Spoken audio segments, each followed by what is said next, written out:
The Grand Hall was the largest room Sunho Park had ever seen. Giant pillars made of white stone rose high into the darkness above. Lights floated in the air like small stars. Representatives from 12 alien species sat in a half-circle looking down at him from their tall seats. They had been looking down at humanity for 3 years now.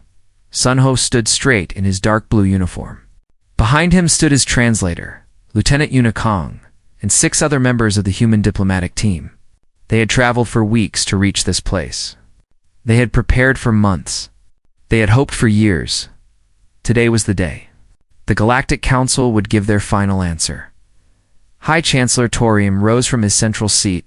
He was tall and thin, with pale blue skin and 4 eyes that never seemed to blink. His species, the Velen, had ruled this part of the galaxy for thousands of years. They believed they were better than everyone else. They made sure everyone knew it. "We have considered humanity's request for full membership in the Galactic Collective," Torium said. His voice was cold and formal. "After careful thought, we have reached our decision." 3 years of work came down to this moment. 3 years of meetings, of proposals, of proving that humanity deserved a seat at the table. Earth had so much to offer. New technology, new ideas, a willingness to help others. All they wanted in return was respect, equality, a voice. Torium pressed a button, and a holographic document appeared in the air. Humanity will be granted probationary observer status. The words hit Sunho like a punch to the chest. Probationary. Observer. Not member. Not equal. Just someone allowed to watch from the corner. Torium continued reading. Humans will have no voting rights in council matters. Human trade will be restricted to approved goods only. All human technology must be shared with council species for review. A permanent Velen military presence will be established in the human solar system for protection purposes.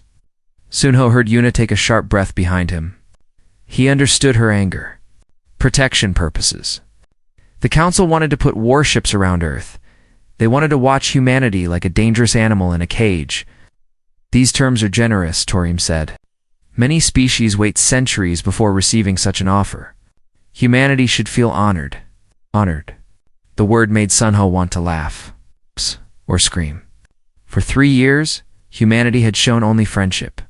They had helped Velen scientists with research. They had sent doctors to treat sick aliens on distant worlds. They had shared food and medicine freely.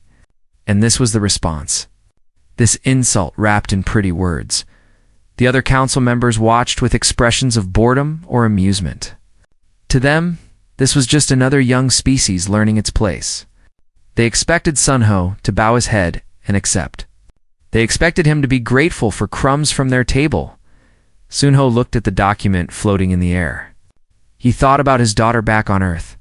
He thought about the billions of humans who had hoped for something better. He thought about every time a council member had made him wait for hours, had spoken to him like a child, had laughed at human customs. Slowly, he closed his diplomatic folder. The sound echoed in the silent hall. "No," Sunho said. The word was simple and quiet, but it seemed to freeze the room. Torium's 4 eyes blinked for the first time. "I'm sorry," the Chancellor said. "The United Earth government rejects these terms," Sunho replied. His voice was calm and steady. "Humanity withdraws its application for membership permanently." For a moment, nobody moved. Then the hall exploded with noise. Alien representatives shouted and whispered to each other. Some laughed. Some stared in disbelief. In thousands of years, no species had ever walked away from the collective. "You cannot be serious," Torium said.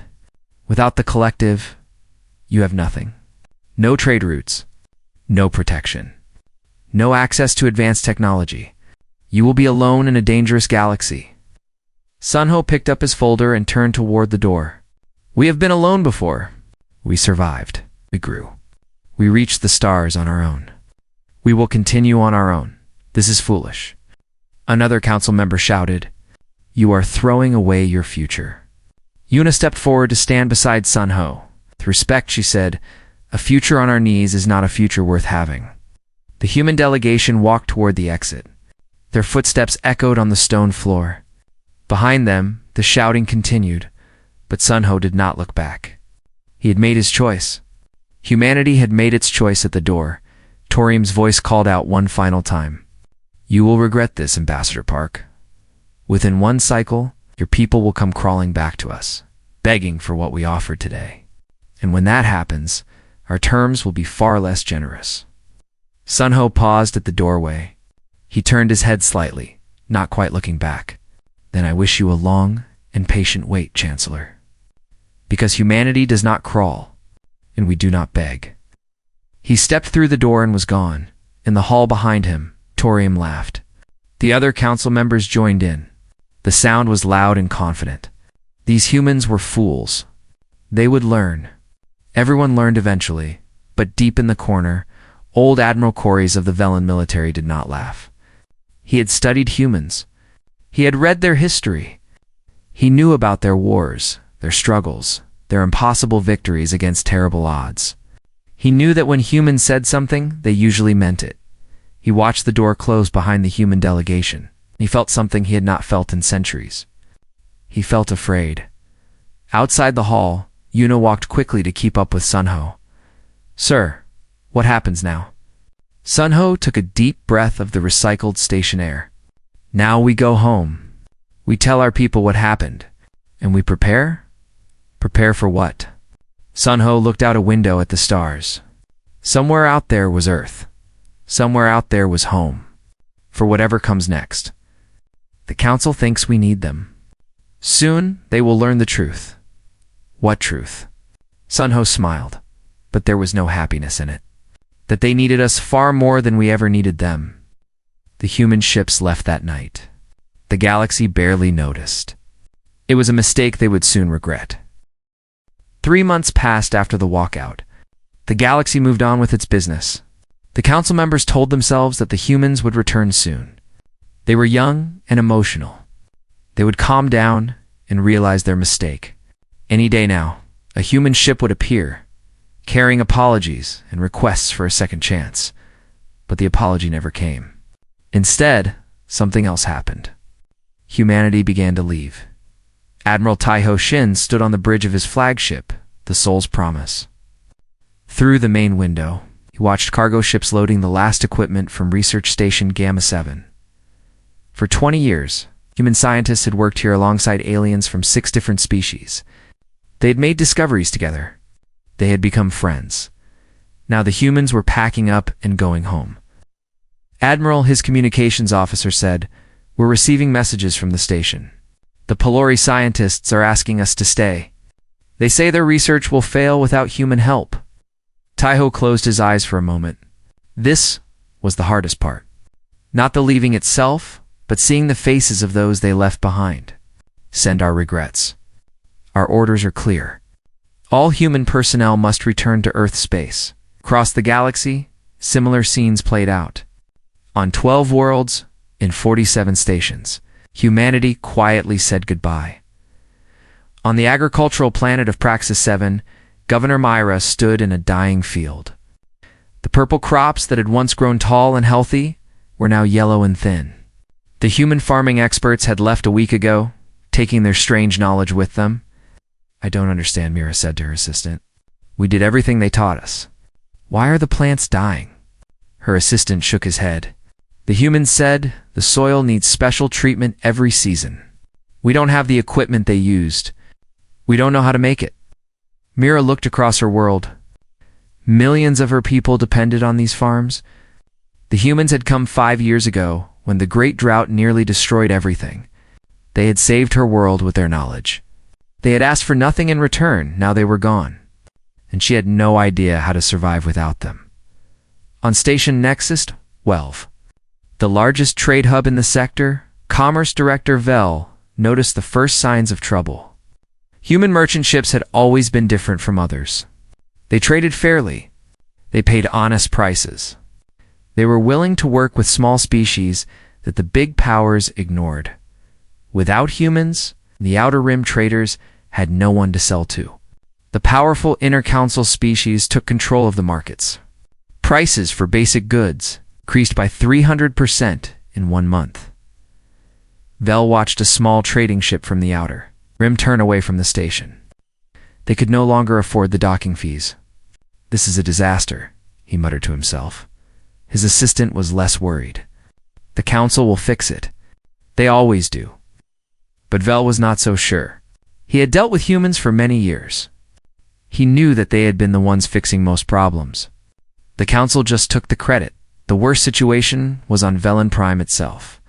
In the great medical center, Dr. Selleck worked desperately to continue his research.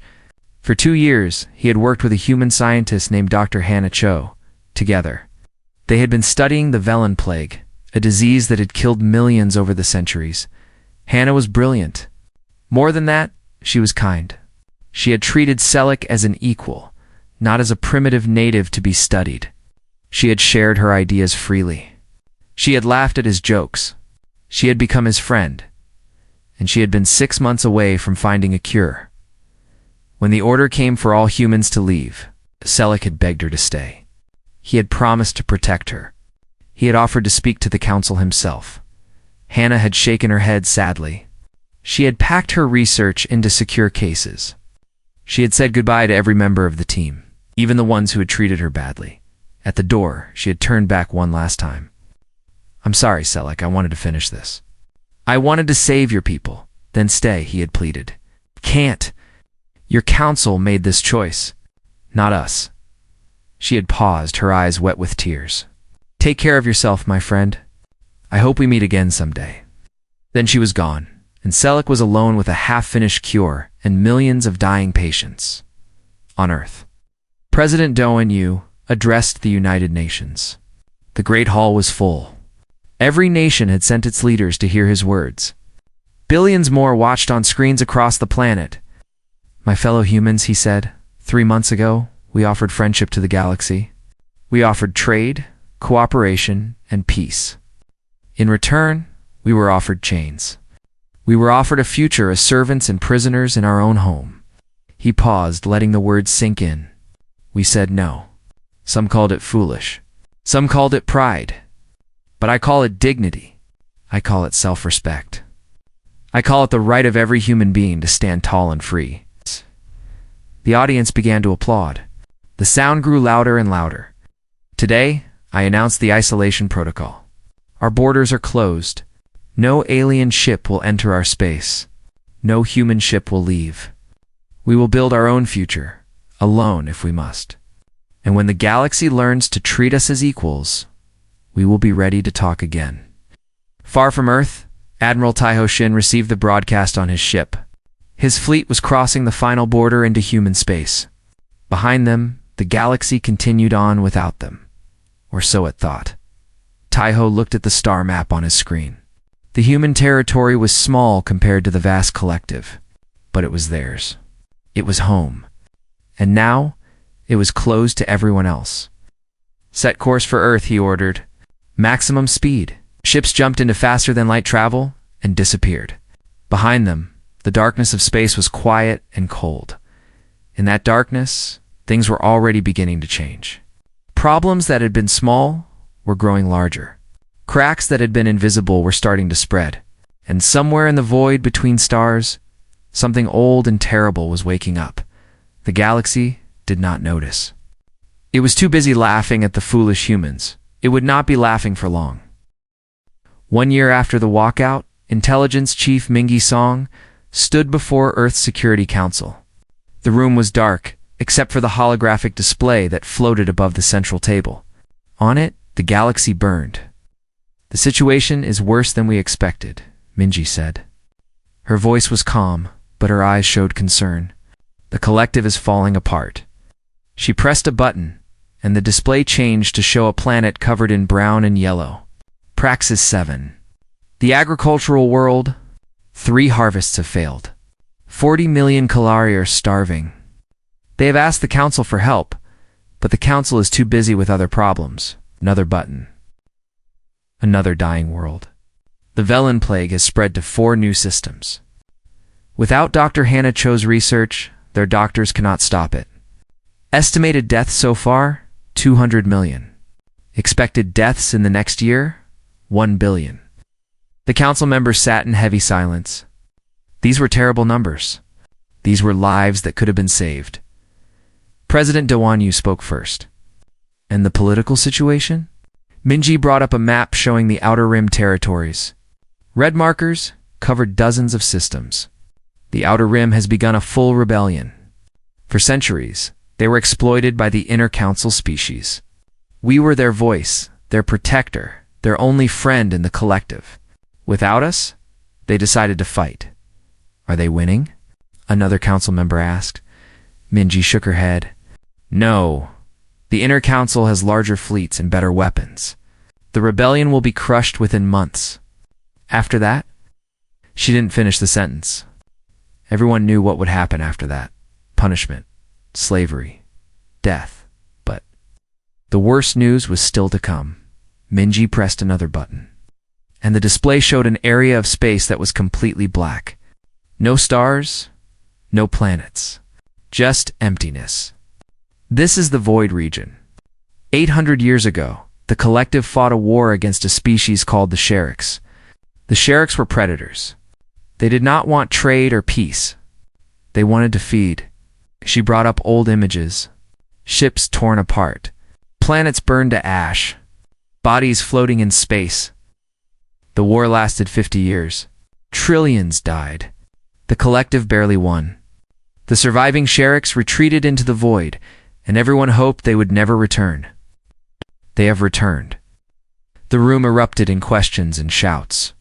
Minji raised her hand for silence. 3 months ago, a Sherrick scout fleet destroyed 2 collective border stations. Last month, a larger fleet attacked a colony world. There were no survivors. The Sherricks are testing the collective's defenses. They are preparing for a full invasion. President Yu leaned back in his chair. For a long moment, he said nothing. Then he asked the question everyone was thinking. What does the council want from us? Mingi almost smiled. Chancellor Torium has sent 17 messages requesting emergency talks. He has offered improved membership terms. He has offered trade agreements. He has even offered a formal apology in our response. Silence. As ordered, in the space around Earth, Captain Jihobeek watched his sensor screens from the command center of Orbital Defense Station Alpha. For the past year, his job had been simple: keep everyone out. Today, 3 Velen scout ships were testing their luck. They're requesting permission to enter our space, his communications officer reported. They say they carry a diplomatic message from Chancellor Torium. Jiho watched the ships on his screen. They were fast and well-armed, but nothing compared to the new human vessels that patrolled the border.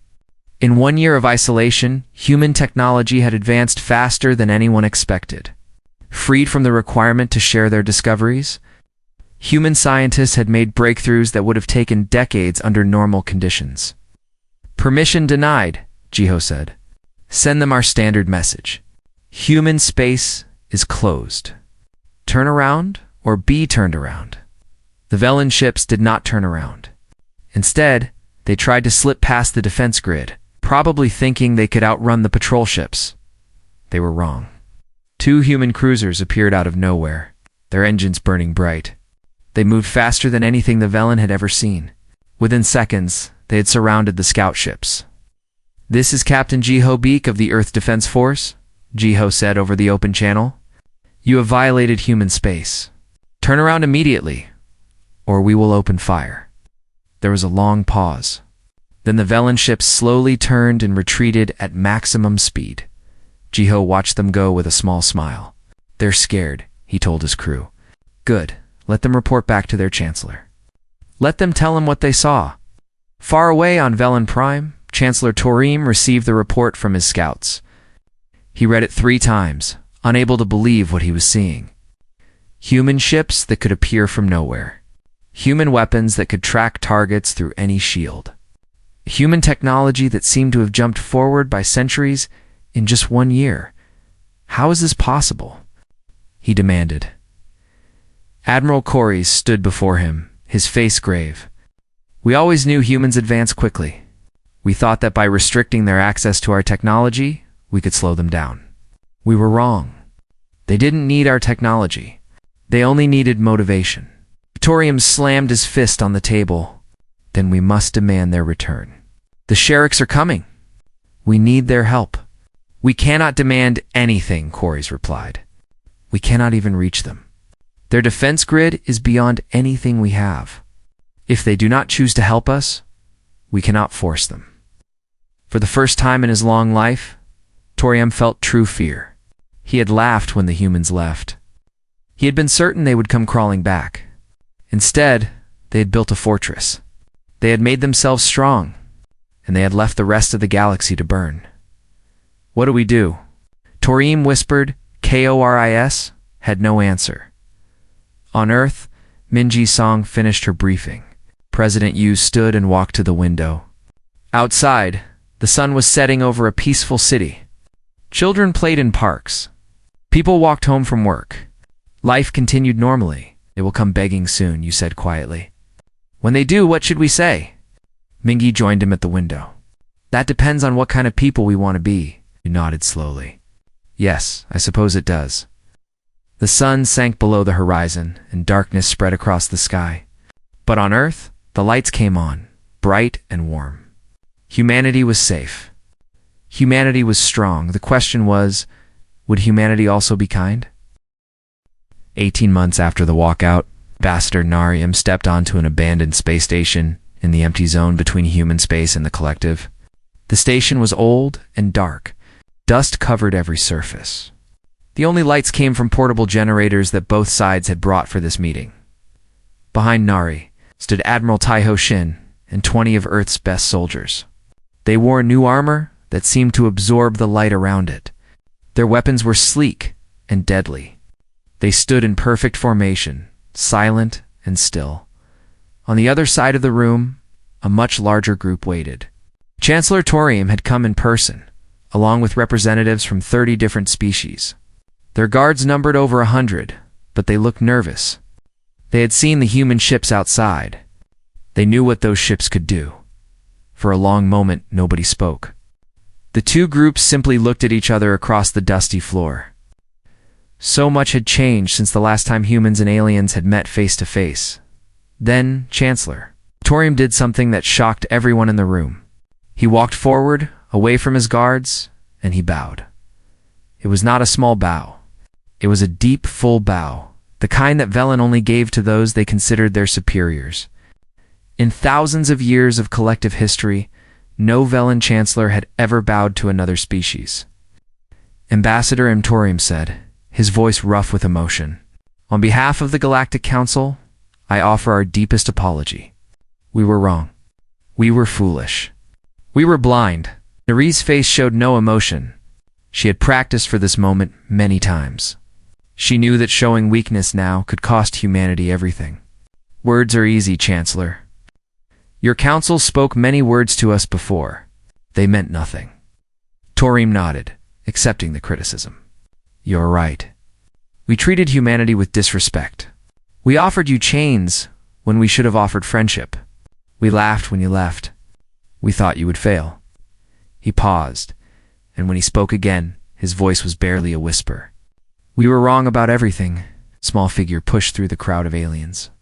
It was Dr. Selleck, the Velen scientist who had worked with Dr. Hannah Cho. He looked older now, tired and thin. The past 18 months had not been kind to him. Please, Selleck said, stepping forward. I know why you left. I understand your anger. But millions of my people are dying. The plague spreads every day. Dr. Hannah was so close to a cure. If she could just finish her work, Nari looked at him, and for the first time, her expression softened slightly. She remembered Hannah talking about this alien doctor. She remembered how Hannah had cried when she was forced to leave him behind. Why should we help you now? Nari asked. You had your chance to be our friends. You chose to be our masters instead, another representative spoke up. She was from the Kalari species, the same people whose farms were dying. We never wanted to treat you badly. We were small and weak. The council controlled us just like they tried to control you. When you were there, you protected us. You spoke for us. You gave us hope. More voices joined in. Representatives from the Outer Rim, from the forgotten corners of the galaxy. from species that the Council had ignored for centuries. They all told the same story. Humanity had been different. Humanity had been kind. Humanity had been the only ones who treated them as equals. Nari listened to them all. She let them speak without interruption. When they finished, she turned back to Torium. "And what about you, Chancellor? What about the mighty Velen? Do you finally see us as equals?" Torium's 4 eyes closed for a moment. When he opened them again, they were wet with tears. It was another thing that Velen never did in public. "I see you as more than equals. I see you as what we should have been. What we were too proud and too afraid to become. Afraid?" Nari repeated. "The great Velen Empire was afraid of us?" It was Dr. Selleck who answered. "Yes. We knew from the first day we met humans that you were special. You advanced so fast.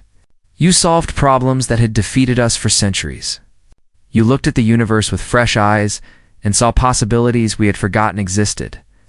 He stepped closer, his hands open in a gesture of peace. "We feared that one day you would surpass us. So we tried to hold you back. We tried to cage you before you could fly.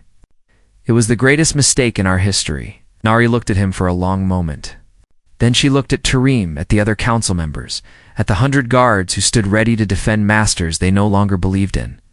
"I will bring your message to President Yu," she said finally. "I will tell him what you have said today. But understand this clearly. If humanity returns, it will not be as a junior partner. It will not be as an observer. It will be as an equal, with full rights and full respect. Or it will not be at all." She turned to leave. Her soldiers fell into formation around her. "Wait."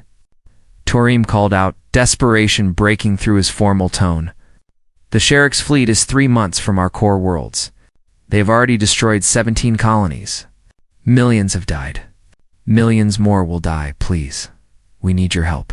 Nari paused at the doorway. She did not turn around. "Then I suggest you hope that President Yu is more forgiving than your council was, Chancellor. And if he is not?" Torium asked quietly. Now Nari did turn. She looked at the Chancellor, at his bowed head and trembling hands. She looked at Dr. Selleck, at the desperate hope in his eyes. She looked at all of them, these beings who had treated humanity like children and were now begging for rescue. "If he is not," she said slowly, "then you will face the Sherricks alone. And you will learn what it means to have no one answer when you call for help." She walked through the door without another word. Behind her, the room was silent. Torium stared at the closed door for a long time. Then he turned to Admiral Corys, who had watched the whole meeting from the shadows. "Do you think they will help us?" Torium asked. Corys thought about the question carefully. He thought about everything he knew about humans. Their history of war and peace, their capacity for anger and forgiveness, their strange, stubborn belief that everyone deserved a chance. "I don't know," he admitted. "But if anyone would choose mercy when they have every right to choose revenge, it would be them." Torium nodded slowly. "Then we wait, and we hope." It was all they could do now. 2 years after humanity walked away from the galaxy, they returned. Admiral Sunho Park stood on the bridge of the flagship New Dawn. It's the largest and most powerful ship ever built by human hands. Through the main window, he could see the fleet stretching out behind him. 2,000 warships. Each one a miracle of engineering created in the forges of human determination. "President." Doan Yu's voice came through every speaker on every ship. "Today, we go to save those who once rejected us. Some will ask why. Some will say we should let them suffer as they made us suffer. But that is not who we are. We do not fight for revenge. We fight for what is right." The crew of the New Dawn listened in silence. Many of them had family members who had been insulted by the Council. Many of them had friends who had been forced to leave their research and their alien colleagues behind. They had every reason to be angry, but they also had every reason to be proud. Humanity was choosing the harder path. Humanity was choosing mercy. "Today," President Yu continued, "we show the galaxy what humanity truly is. Not conquerors. Not servants. Not children to be managed. We are the ones who reach out our hand even to those who slapped it away. We are the ones who build bridges instead of walls. We are humanity, and we do not abandon those in need." The fleet jumped into faster-than-light travel. Leaving Earth's space? For the first time in 2 years, Captain? Unicong led the first wave against the Sherrick's armada at the Battle of Praxis Gateway. She commanded the cruiser Bizon's Light from its forward position, directly facing the enemy fleet. The Sherrick's ships were massive and terrifying. They were covered in spikes and blades, designed to look as frightening as possible. For 800 years, that fear had been their greatest weapon. Species surrendered rather than face them. But Una was not afraid. "All ships attack pattern Delta," she ordered. "Show them what humans can do." The human fleet burst into action. Unlike the rigid formations of the Council species, human ships moved in ways that seemed almost chaotic. They dodged and weaved, appeared from unexpected angles, struck at weak points that the enemy did not even know they had. The Sherricks had never faced anything like this. Their commanders, used to enemies who fought in predictable patterns, could not understand what was happening. Human ships seemed to be everywhere at once. Human weapons cut through Sherrick's armor like it was paper. The battle lasted 3 days. On the first day, the Sherricks lost a quarter of their fleet. On the second day, they lost half of what remained. On the third day, the survivors turned and ran. Fleeing back to the void they had come from, Una stood on the bridge of her damaged ship, watching the enemy retreat. Behind her, her crew cheered. They had won. Against an enemy that had nearly destroyed the galaxy 800 years ago. Humanity had won. But the victory was only part of the mission. On the surface of Praxis, 7. Agricultural specialist Minho Jiang worked beside Governor Mira to save her dying world. Human transport ships had brought seeds, equipment, and experts. In 1 week, they had done more than the Council had done in 18 months. "I don't understand," Mira said, watching human workers plant new crops in the restored soil. "We treated you so badly. Why are you helping us?" Minho smiled at her. "Because people were hungry. That's all that matters." On Velen Prime, Dr. Hana Cho walked through the doors of the same medical center she had left 2 years ago. Dr. Selleck was waiting for her. When he saw her, he began to cry. "You came back," he whispered. Hannah took his hands in hers. "I never stopped working on the cure. I finished it 6 months ago. I was just waiting for the chance to deliver it. Within hours, the cure was being manufactured. Within days, it was being distributed across every infected world. Within weeks, the plague that had killed millions was finally dying instead of its victims. The Sherrick's invasion was broken. The famine was ending. The plague was cured. And humanity had done it all, not because they were asked, because it was right. Chancellor Tareem knelt before the assembly as the new dawn entered orbit above the Council's homeworld. The great hall that had once been filled with laughter at humanity's expense was now silent with respect. "What do you demand of us, Admiral Park?" Tareem asked. His voice was humble, nothing like the cold arrogance he had shown 2 years before. Sunho looked down at the Chancellor. He thought about everything that had happened. The insults. The rejection. The long months of isolation. The millions of lives lost because of the Council's pride. He could demand anything. Revenge, power, control. The Council would give him whatever he wanted instead. He shook his head. "We demand nothing," Sunho said. "We never wanted to rule you. We only wanted to walk beside you." Treaty of New Dawn was signed that very day. It created a new organization called the Reformed Galactic Union. Humanity was not just a member. They were the founding architects of a system built on equality and respect. Every species had a voice. Every world had rights. The old ways of exploitation and hierarchy were ended forever. Later that night, Sunho stood on the observation deck of the New Dawn with Yuna beside him. Through the window, they could see the lights of 100 celebrating worlds. "Do you think they've learned?" Yuna asked quietly. Sunho thought about the question for a long time. He thought about Chancellor Tareem's bow and Dr. Selleck's tears. He thought about the Kaleri governor who had cried when human ships appeared over her dying world. He thought about all the small moments of kindness and understanding that had happened in the past few weeks. "Maybe not all of them," he admitted. "There will always be those who forget, those who become proud again, those who try to repeat the old mistakes. Then was it worth it? Everything we did? Sunho smiled. Yes, because now they will remember. When the galaxy was falling apart, humanity walked away. We could have stayed away. We could have let them suffer.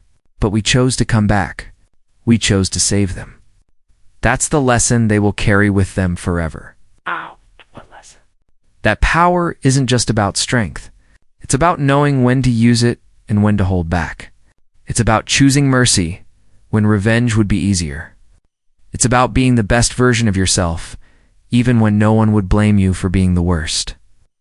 Yuna nodded slowly. So what happens now? Sunho looked out at the stars. The same stars that humanity had dreamed about for thousands of years. The same stars they had finally reached. The same stars they had nearly lost. But we built something new. Something better. Together with everyone who wants to join us. He turned to face her with a genuine smile. The galaxy thought we were children. They were wrong. We were teachers. And this was just the first lesson. The new dawn continued its orbit, carrying its crew of tired but proud humans. Below them, the galaxy was healing.